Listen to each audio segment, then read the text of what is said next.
Hello, in today's foundation roundup, I have 6 relatively new foundations to review and give you my thoughts on. I have different types of foundations for all skin types at different price points to share with you today. And as I always do, I'll share how these apply, how they wear, what they look like on me, and my overall experience with each foundation, as well as what skin types I think would benefit the most from each. Welcome back to my channel. Welcome if you're new. I test out a lot of foundations, concealers, primers, powders, face products here on my channel because I'm in my upper 40s and it just gets harder and harder to find the right products the older we get.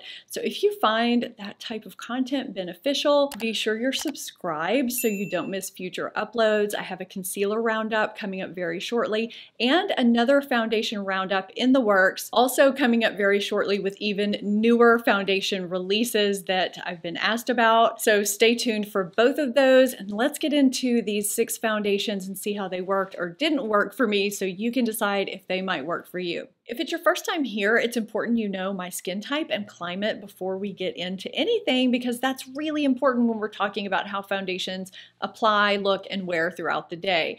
I have combination skin that's normal around the perimeter but can get some surface dehydration and dryness. The center T-zone area of my face can get some shine and oil breakthrough. So finding foundations that can tackle both of those situations successfully can be quite a challenge.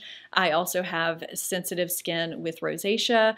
I live in New Orleans where it is hot and humid most of the year, and even when it's not hot, it's still humid. And that is an entirely different challenge for foundations when you have such high humidity like we do here, and you want something that's going to not break down and last throughout the day. It can make it difficult. So I do not ever do first impressions of foundations in these foundation roundups. I always test them for several days using different methods, using no primer and various primers. I am someone who needs to set my foundations with powder. You may not be, but I need to so they will last. But I do show you what they look like before I set them with powder because I realize some of you don't set. I will share the primers and powders I use when I'm testing foundations in my description box down below, along with everything I'm sharing and wearing in today's video. Let's kick this off with Makeup by Mario SurrealSkin Liquid Foundation. This is $42 for 1 ounce. There are 30 shades. I'm in shade 8N. It's cruelty-free, vegan, and has less than 1% synthetic fragrance. It has grapeseed oil and vegetal squalane for added moisturizing benefits, which is great for those of us who are over 40. It also has perfecting powders that are supposed to work with your skin's natural texture for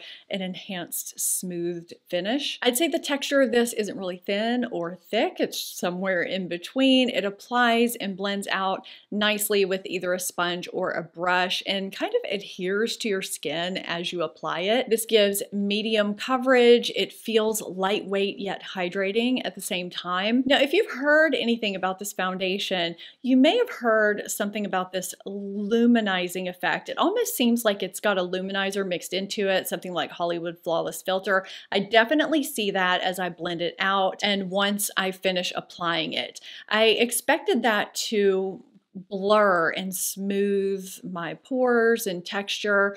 I felt more like it gave me just a natural finish. Now, after setting, I think it looks a bit smoother, but it still looks natural and not fully perfected. Now, on days when I tried this without a primer, I felt like it started to settle into my skin very quickly. Within a couple of hours, maybe even an hour and a half, it settled into my forehead wrinkle and seemed to enhance my pores even more.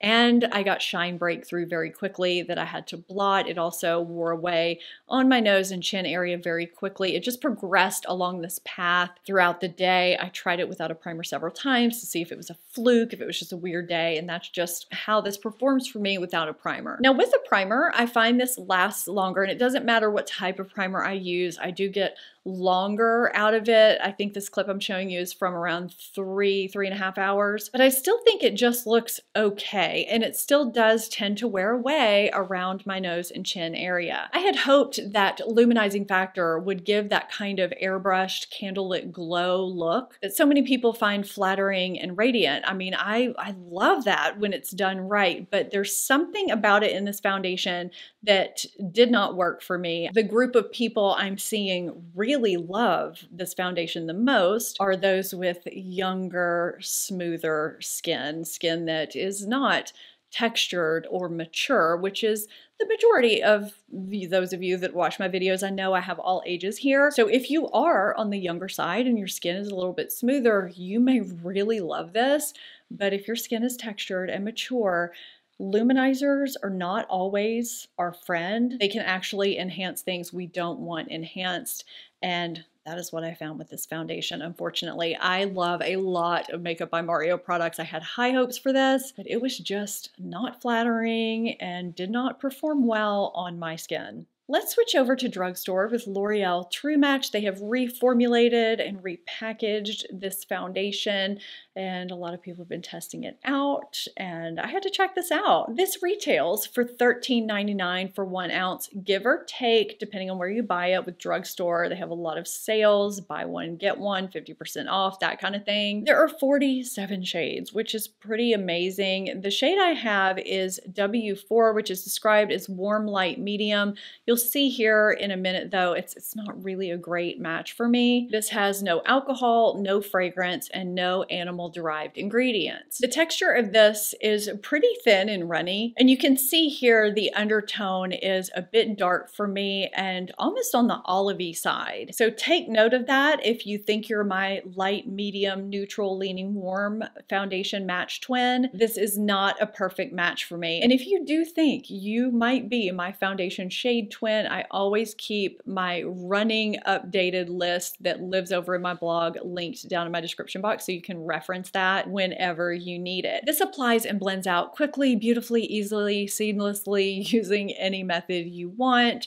I usually prefer using a sponge when I apply liquid foundations, not always, but usually. If you happen to see me using a sponge more than any other method, I would say this gives medium coverage, almost medium to full, because of how it blurs and smooths as it covers. It feels very lightweight, and the finish is very natural and skin-like and very smoothing and extremely flattering. I feel like everything just looks flawless after my makeup is applied, and it stays that way for several hours. Now, I do need to blot my T-zone a couple of times during the day, not too often, but it doesn't affect the coverage or wear, which can sometimes happen when you blot your face. It can sometimes remove makeup. It doesn't remove this. Now, at the 8.5 hour mark here, you can see some of my skin texture coming through, but it still doesn't look bad. I liked this with and without a primer. I did get more wear out of it when I used a primer, so something to note: if you live in a humid area like I do, you may want to use a primer, or if the weather gets extremely hot, or if you have extremely oily skin. I think this is great for all skin types, and that combination to dry skin especially will love this. I'm not even sure you'll need a primer at all. This is a beautiful drugstore foundation that I think can work for anyone of any age. As I'm looking at these foundations, deciding what order to put them in, I'm realizing I really do have different types of foundations in this video, a little bit of everything, and at different price points. So this is the Patrick Ta Major Skin Cream Foundation and Finishing Powder Duo.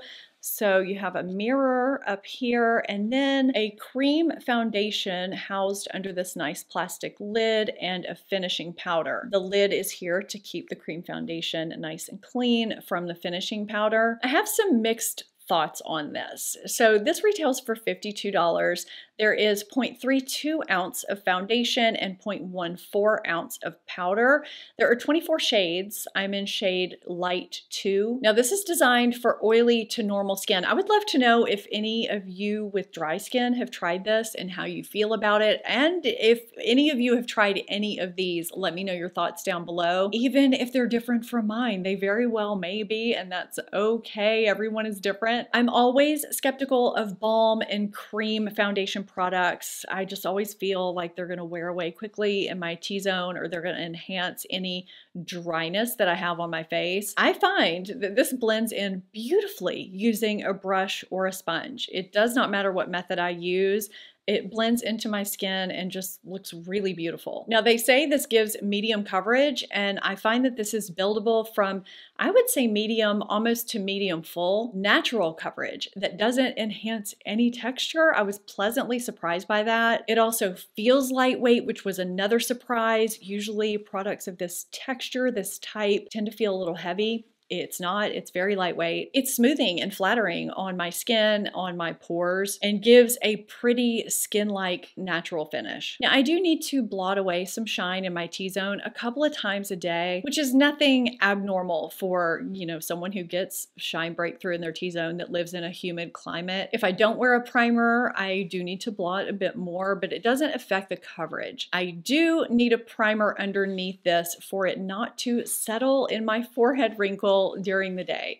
So I pretty much use a primer with this all the time. Now, what I found with this and where my mixed thoughts come from is that I prefer to use my own powder to this powder to set it with, especially when it's hot and humid outside. This has a beautiful finish to it, but it doesn't keep my shine away for very long. So I do prefer to use just my regular setting powders, which is kind of a bummer when we're talking about a $52 product and only using this much of it, even if it's really pretty and wears really well and looks really beautiful and natural and skin-like and is super convenient. That's a lot of money. But if you have combination or normal skin or even oily skin and live in a less humid climate, you might get the full use out of this whole compact, and it might be worth it for you. I almost think this would work for all skin types because this did not enhance any dryness I had on the perimeter of my face either. I found this to be such a surprise, such a beautiful product than I wasn't expecting it to be. If I could get just the foundation without the powder, this would be a 100% hit for me. I would love to hear your thoughts on this down below if you've tried it. Let's go back to the drugstore with NYX Bare With Me Blur Skin Tint Foundation. This retails for $14 for 1.01 ounce. There are 24 shades. I have the shade 08 Golden Light, which is described as light medium with a neutral undertone. You will see during the application that is not how I would describe the shade at all. This is cruelty-free and vegan and has clean ingredients and is supposed to be great for all skin types from oily to dry. It's supposed to blur imperfections, pores, discoloration, and texture and give you this effortless, no filter needed makeup result. And it's supposed to give you up to 16 hours of wear and 12 hours of hydration with glycerin, matcha, niacinamide, while being lightweight and breathable and fade and transfer resistant. Now, the texture of this is on the thicker side, but it still blends out very easily. And you can see that that light medium neutral shade, which normally works for me beautifully when I order foundations, is very yellow and much darker than described. This is not light, medium, or neutral. That is something to note. If you're ordering this foundation, the shades run darker and warmer than they are described. I did have to take this down my neck because of the shade. I could not have worn it otherwise. I would say the coverage of this is medium, almost medium to full because of how it blurs so beautifully as it covers. It feels extremely lightweight and is very smoothing and extremely flattering with a skin-like, natural, flawless finish that lasts for about an hour and a half before it starts to get shiny on my forehead and T-zone areas and starts to emphasize texture and lines and things I don't want emphasized. It just starts to look kind of heavy and it does fade and transfer. As you can see around my nose area, this was on a day when I did not rub my nose at all. And you can especially see it because the shade doesn't match. You can see my natural skin tone peeking through. I don't know if I was expecting a lot from this because the word blur is written so big on the bottle, or maybe it's because I've had pretty good experience with NYX products overall. I really wanted to love this and it did not work for me with a primer, without a primer, no matter what method I used. I don't know if it's the climate I live in plus my skin type or what. you know, after I form my opinions and have my review ready to go, if I have a massive fail, sometimes I'll look up other reviews to see if I'm the odd man out. And the reviews are pretty polarizing. Some people absolutely love it. They think it's the best thing ever. Others hate it. Some people say it emphasized their dry areas like nothing they've ever seen. Other people say it made them oily like nothing they've ever seen. You know, when I review foundations, I always try to think, yes, this may not work for me. Who do I think it would work best for? This is one where I'm just not sure. I would normally say probably dry skin, but this was a difficult one that was a fail for me. I can just say that if you live in a hot, humid climate and have combination to oily skin, you may want to avoid. I have a different type of skin tint here from Iconic London. This is the Super Smoother Blurring Skin Tint. This is $32 for 1 ounce. There are 18 shades. I have the shade Light Neutral, Neutral Light. This is cruelty-free and vegan and is supposed to give light coverage with a satin finish and be really lightweight and give you a blurred, flawless second skin finish that lasts for up to 12 hours and provides hydration at the same time. It's supposed to blur pores, dark spots, and texture. It has a few things in it that could benefit those of us that have maturing skin or that are over 40. The first is plant-derived amino acids. It's great for hydrating and conditioning skin and giving a smoother, plumper appearance. It's also got pea extract that promotes elasticity and firmness, and peach flower extract, which protects from the harmful effects from free radicals. This is extremely runny, liquidy, thin, and blends out very easily using any method you want, and gives sheer to light coverage. I get light coverage when I use my fingers. I kind of like using my fingers with this, which is something I rarely say. It feels extremely lightweight on the skin, like you're wearing nothing, and is smoothing and flattering and gives a skin-like natural finish that evens your skin tone for a your skin but better look. I found this to be very pretty, very flattering, especially for no makeup days. Now on me, this does not live up to that 12-hour claim, not even close. Even with a primer, I would say the most I get out of this is around 7 hours with a primer, and I would say 5 to 6 without, which is probably perfectly fine for many people for many activities that they're doing. I think if you have normal to dry skin, you will love this and probably not need a primer. If you have oily to combination skin, I think you'll also like this. You'll probably want to wear a primer for longer wear, especially if you live in humidity like I do. So if you're someone who likes minimal coverage and you don't have super long days, you may want to look into this. It's got some nice ingredients. It's pretty, it's flattering, especially for those of us with mature skin. There are a lot of reformulations going on with foundations these days. We have one here from Maybelline. This is the Maybelline Super Stay up to 24-hour hybrid powder foundation face makeup. Now, I owned the previous version of this a while back. I remember thinking it was okay, but it wasn't a powder foundation that I reached for all the time. I'm pretty picky when it comes to powder foundations, especially the older I get. I am doing updated top foundations videos in various categories this year, including my top powder foundations. It's been a couple years and I need to update those lists for you, so stay tuned for those. Okay, so this retails for $14.99 for 0.21 ounces. Remember, it's powder, so you're gonna have less. There are 16 shades. I'm in shade 128, which traditionally with Maybelline has been a shade that I wear. I find though that this 128 is a little darker and warmer than past 128 shades in other foundation formulas, and I feel like in my previous powder foundation from them. It's not unwearable, but it's not the same. This is vegan, non-comedogenic, and is supposed to be suitable for all skin types for giving a soft, matte, and medium to full coverage that lasts up to 24 hours, and it's of course supposed to be sweat, water, transfer resistant, lightweight, comfortable, and it's not supposed to cake or be patchy. And it supposedly got this hybrid technology that gives you the performance of a liquid with the comfort of a powder. Now, I find when I apply this with a sponge, whether it's the included sponge, I don't know if this is still in here, it is still in here. If I apply this with the included sponge or with my own sponge, it can apply a bit heavy, and I find it does go a little bit cakey, at least for me as someone someone who doesn't really like a super full coverage look. So I prefer to use a brush and then press it in with a sponge where I feel like it's needed. I agree that the coverage is buildable from medium to full depending on how you apply it, and it is very comfortable and feels lightweight. Now I feel like this starts out looking a little bit powdery when you first apply it, and then settles into your skin after several minutes and starts looking less powdery and I guess more natural looking than what you think of when you think of a typical powder foundation. Why do I keep doing air quotes in this video?